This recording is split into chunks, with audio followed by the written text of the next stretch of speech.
Tobias has served as the Chief Curator and Deputy Director for Curatorial Affairs at the Miami Art Museum since 2011. It's just been renamed in December the Pérez Art Museum Miami, where he oversees the program for the institution's new Herzog and de Meuron design building, which opened in December of 2013.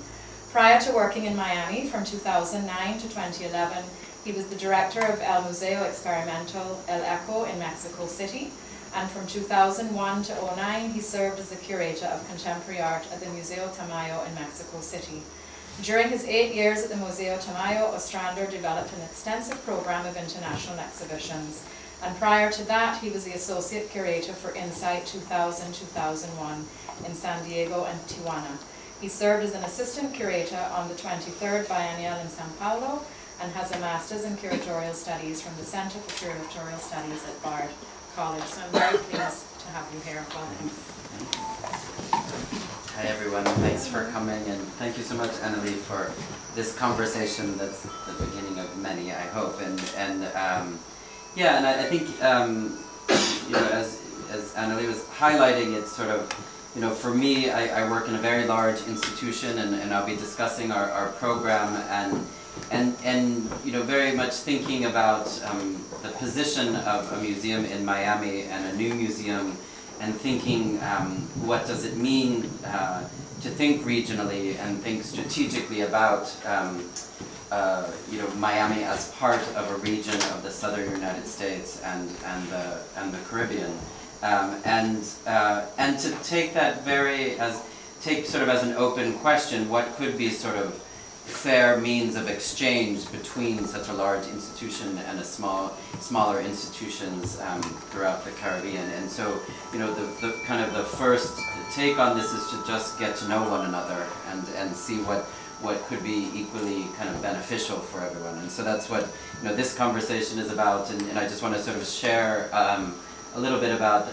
my thinking at this very large museum, and introduce a little bit of what we're doing there. And I do think I would like to reiterate, Annalie was bringing up, I think there isn't one center, there's many centers, and it's how you create kind of arcing circles at different times. And, you know, I think Fresh Milk is very much its own center radiating outward, and, you know, I would like to do that on a different scale and see how these things might arc together or overlap at convenient times for both of us. So here is the museum.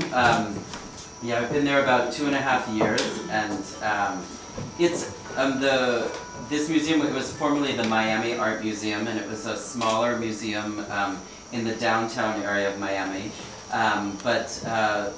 Basically, people of Miami-Dade County voted with their taxes. They voted to sort of pay part of their taxes to build this museum, and next door to it, they're building a science museum.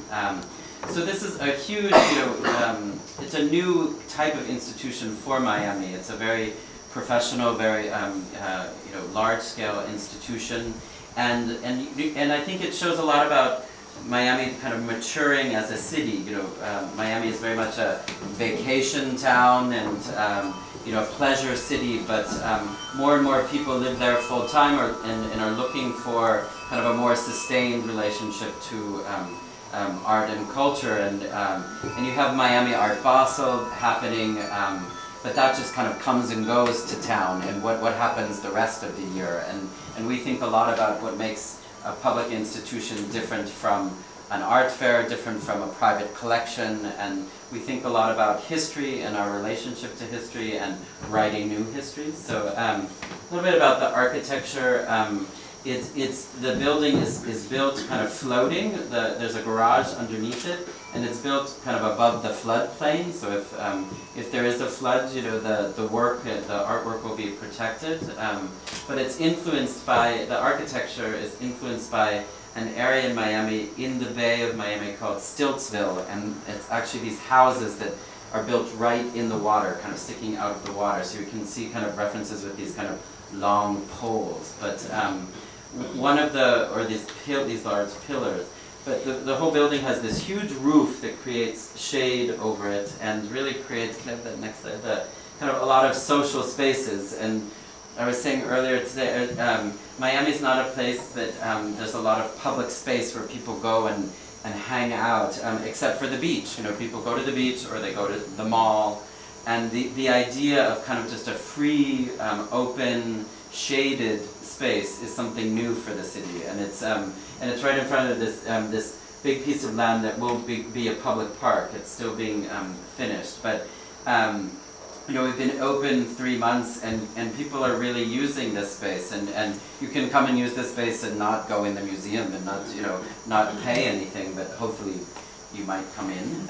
But one of the ideas with the museum was to really, or with the architecture, was to kind of embed multiple social spaces within the design, and starting with sort of providing these spaces that kind of mix the inside with the outside. And there's a lot of that in the building. You kind of look outside and inside, and here the main kind of core of the building is the grand staircase of the building is also the auditorium of the museum. And the architects saw that often in large museums you have your grand staircase, and it's a really bad place to hang art. And you have your theater, which is often not used most of the time, or it's only used once in a while. So they combine these two things together, and it's a complex space, but we're figuring out how to use it for lectures and performances and film screenings. But as well during the day, like on a normal day, people are actually sitting there and sort of hanging out. So it's another social space. But what I wanted to talk about is a little bit of the other types of galleries and how we're programming them.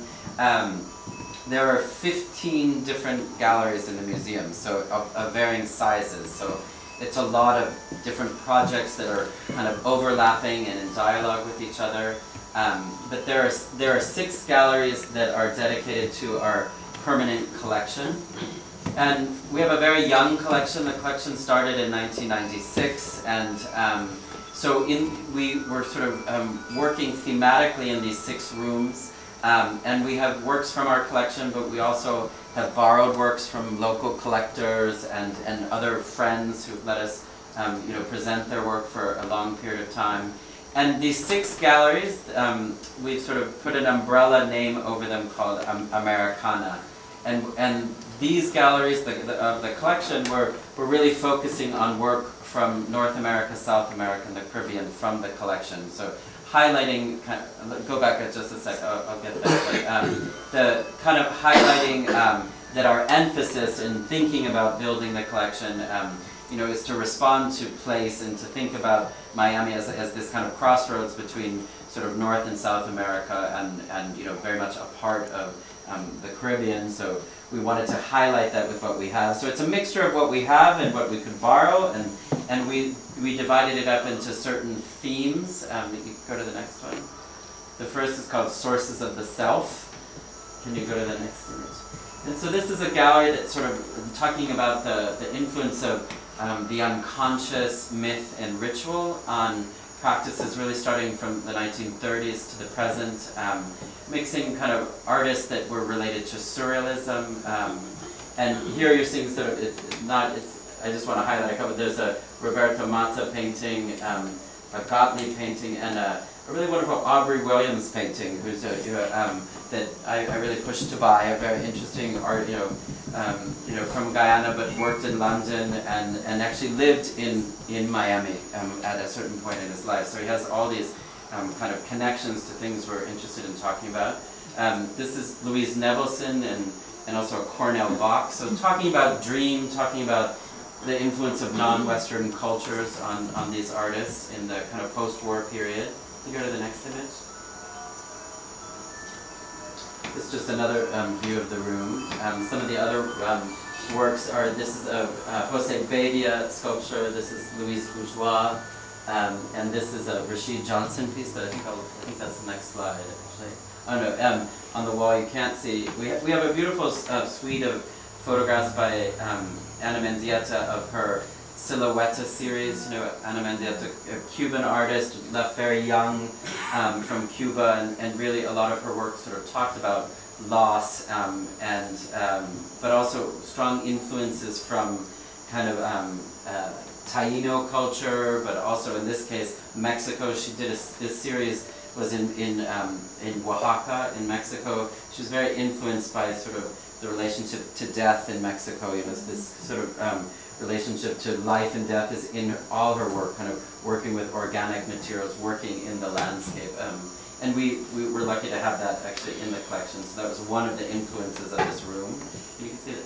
And Rashid Johnson's an artist in his 30s working in Brooklyn, you know, a black artist who's from New York, and it's very interesting. He's sort of mixing a lot of things here. It's hard, the slide isn't so good, but he actually produces on wood flooring, you know, and so he references sort of architecture or a domestic space.